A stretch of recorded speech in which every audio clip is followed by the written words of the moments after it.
አድማጮች ኢትዮጵያ ውስጥ ማትከሰሱት ካልነዳችሁ ብቻ ነው።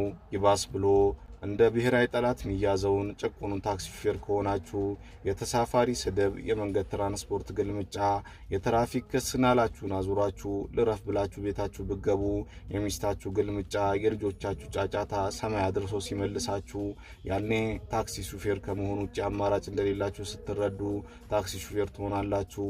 በቃ ያኔ ነበር እኔም ታክሲ ሹፌርነትን የጀመርኩት። በዕለታት ባንዷ ቀን ከምዕራብ አዲስ አበባ ሰሚት ወደ ሰሜን አዲስ አበባ ቦሌ በ4332 አጫጫን ጉዞ ጀመርኩኝ።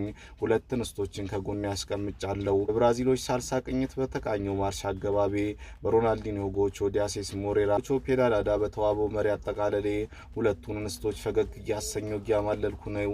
ድንገት ሳላስበው እንደ አርናይን እየተምዘገዘገ እንደ ኮሊን አይኖቹ ገባ ገባ ያሉ ፊሽካውን አፉ ውስጥ እንደ ጡጦ እንደያዘ አንተ ታክሲ ሹፌር ዳርያዝ ሚል ድምጽ ሰማው።